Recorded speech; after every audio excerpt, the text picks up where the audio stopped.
దేవుని పరిశుద్ధ నామమునకు మహిమ కలుగునుగాక. ఆమెన్. ఈ ఉదయకాల శుభములు మీకు తెలియజేయుచున్నది రెవరెండ్ కె శ్యాంబాబు. ఈ దినము కొరకు దేవుని వాక్యము.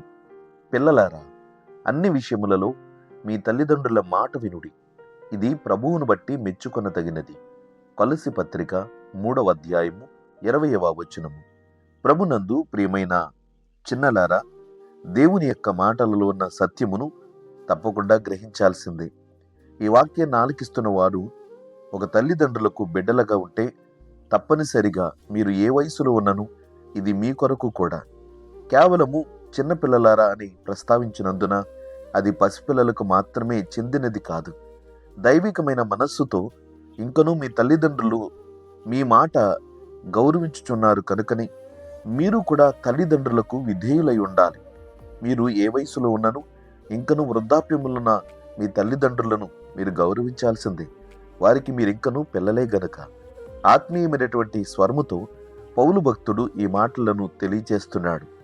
వయసుతో ఇక్కడ సంబంధం లేదు, కానీ తల్లిదండ్రులైన వారందరికీ బిడ్డలుగా ఉన్న ప్రతివారు ఈ ఆజ్ఞను శిరసా వహించాల్సిందే. ఎఫెసీ పత్రికలో 6వ అధ్యాయము 1వ వచనము, 2వ వచనము, 3వ వచనములు ఈ మాటలు తెలియజేస్తున్నాడు. పిల్లలారా, ప్రభునందు మీ తల్లిదండ్రులకు విధేయులయుండుడి, ఇది ధర్మమే. నీకు మేలు కలుగునట్లు నీ తండ్రిని తల్లిని సన్మానింపుము, అప్పుడు నీవు భూమి మీద దీర్ఘాయుష్మంతుడు వెగుదువు. ఇది వాగ్దానముతో కూడిన ఆజ్ఞలలో మొదటిది అని పౌలు భక్తుడు ఈ మాటలు తెలియజేస్తున్నాడు. ఈ రెండు వాక్యాలు ఒకే విధమైనటువంటి మాటను స్ఫురింపచేయుచున్నాయి. దేవుని యొక్క మాటలను అనేక సంగతులతో మనము కూడా పోల్చి చెప్తూ ఉన్నాం. వాక్య సంబంధమైనటువంటి దేవుని యొక్క చిత్తం ఏదైతే ఉన్నదో ఇది పౌలు గారి దగ్గర నుంచి ప్రారంభించబడింది కాదు, అనాది కాలము నుంచే దేవుని యొక్క చిత్తమే ఉన్నది. ధర్మశాస్త్ర గ్రంథములో ఒకటైనటువంటి లేవీకాండము 19వ అధ్యాయము 3వ వచనములో మీలో ప్రతివాడు తన తల్లికి తన తండ్రికి భయపడవలెను అని ఆజ్ఞాపిస్తున్నాడు దేవుడు. కనుక ఈ మాటలు మనము మన ఆత్మీయమైన జీవితంలోనే కాదు, భౌతిక జీవితంలోనూ కూడా మనము అంగీకరించి కొనసాగించవలసినదే. దానివలన మనకు మేలే కానీ కీడు కాదు కదా. తల్లిదండ్రులు నీకు జన్మనిచ్చిన వారు, నిన్ను కని పెంచి పెద్ద చేయుటలో వారు దివారాత్రములు పడినటువంటి శ్రమ నీవు గ్రహించాలి. ఏదేమైనను నీ తల్లిదండ్రులకు నీవు విధేయుడువై లోబడి ఉండుట మనందరి యొక్క ప్రథమ కర్తవ్యం. పిల్లలుగా మన బాధ్యత అది. కనుకన ప్రతి వారు తల్లిదండ్రులను గౌరవించాలి, సన్మానించాలి.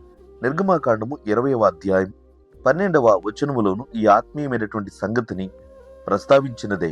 నీ దేవుడైన యెహోవా నీకు అనుగ్రహించు దేశములో నీవు దీర్ఘాయుష్మంతుడు వగునట్లు నీ తండ్రిని నీ తల్లిని సన్మానించుము అని చెబుతున్నారు. కనుక తల్లిదండ్రులను సన్మానించుట అది వేరొకరెవరికో కాదు కదా. ప్రతివారు జన్మనిచ్చిన తల్లిదండ్రులను గౌరవించవలసిన బాధ్యత ఉన్నది. వారిని వృద్ధాప్యం వరకు కూడా వారిని గౌరవించడం మనందరి కర్తవ్యమే కదా. ద్వితీయోపదేశకాండము 27వ అధ్యాయము 16వ వచనములో తన తండ్రినైనను తన తల్లినైనను నిర్లక్ష్యం చేయువాడు శాపగ్రస్తుడు అని చెప్పగా ప్రజలందరూ ఆమెన్ అనవలను అని వ్రాయబడినటువంటి వాక్యం ఇది. కనుక తల్లిదండ్రులను ప్రేమించుట మనందరి యొక్క బాధ్యతగా ఎప్పుడైతే తీసుకుంటామో సమాజములో అనేక మంది భిక్షగాళ్ళు మనకు కనబడరు.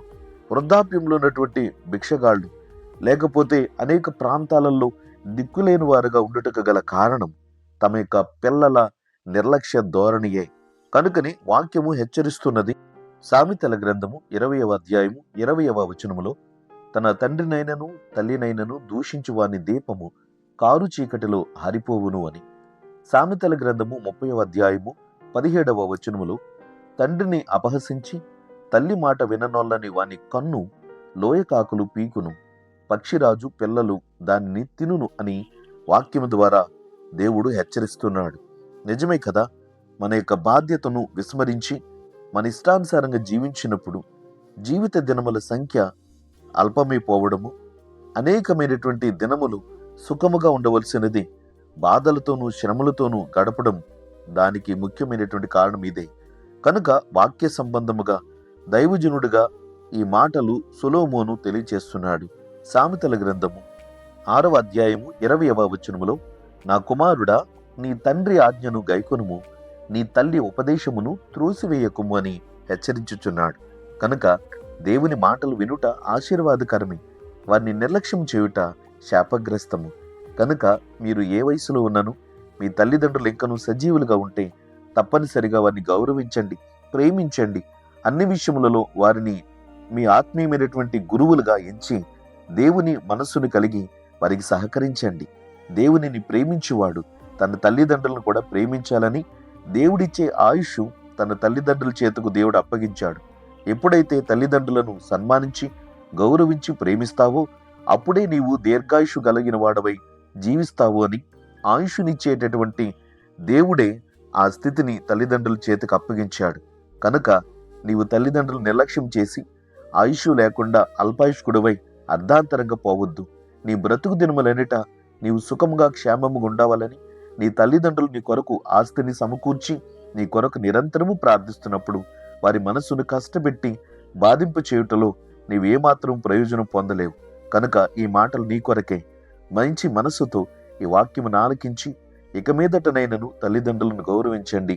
దేవుని యొక్క ప్రేమకు పాత్రులై జీవించండి. దైవాశీస్సులు కలుగునుగాక. ఆమేన్. ప్రార్థన. ప్రేమగల తండ్రి, ఘనమైన దేవ, నీ పరిశుద్ధ నామమునకు స్తోత్రాలు. నీవు ప్రతి విషయము నిన్ను గురించి మాత్రమే కాదు, సమాజములో మాకున్న బాధ్యతలను గుర్తింపు చేస్తున్నావు. కనుకనే ప్రభువా, లౌకిక సంబంధమైన జీవన విధానములు ఎన్నో రకాలైనటువంటి భారములు, బాధ్యతలు మాకు ఉన్నను ఏ బాధ్యతను విస్మరించకుండా తగినట్లుగా దానిని నిర్వర్తించవలనని మీరు వాక్యం చేత హెచ్చరిస్తున్నారు. ప్రభువా, ఈ దినాన్ని వాక్యం ఆలకిస్తున్న ప్రతి కుమారుడు కుమార్తె తమ తల్లిదండ్రులను నిర్లక్ష్యం చేస్తున్నారేమో వారికి ఒక మేల్కొలుపుగా ఈ వాక్యమును మీరు బయలుపరుచున్నారని మేము నమ్ముచున్నాం. ప్రభువా, వాక్యానుసారంగా జీవించుచు తమ తల్లిదండ్రులను ప్రేమించేటటువంటి ప్రతి తరమును, ప్రతి కుటుంబమును మీరు నిశ్చయముగా దీవించండి, ఆశీర్వదించండి. సామెతల గ్రంథము 23వ అధ్యాయము 22వ వచనములో నీవు తెలియజేస్తున్న మాటలు ఇవే. నిన్ను కనిన నీ తండ్రి ఉపదేశము అంగీకరించుము, నీ తల్లి ముదివేందు ఆమెను నిర్లక్ష్యము చేయకుము అని వాక్యముందు తెలియజేస్తున్నావు ప్రభువా. ఆ ప్రకారముగా దైవికమైనటువంటి భయమును భక్తిని కలిగిన వారి ప్రతి బిడ్డలు తమ యొక్క బాధ్యతను నిర్వర్తించుచు తల్లిదండ్రులను ప్రేమించే మనస్సు కలుగు చేయమని వేడుకుంటున్నాం.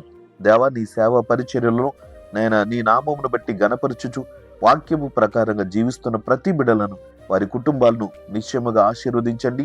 వారి చేయు ప్రతి పని పరిచర్యలలో తోడై ఉండండి. నేటి కార్యక్రమాల్లో మేము పాల్గొందుచుండగా మీ కృపాశీర్వాదపు దీవెనలు ప్రతి వారికి దయచేసి మీరు మహిమ పొందమని, ఘనత, మహిమ, ప్రభావములు యుగయుగములకు నీకే ఆరోపించుచు యేసుక్రీస్తు వారి పరిశుద్ధ నామమున ప్రార్థించుచున్నాము పరమ తండ్రి.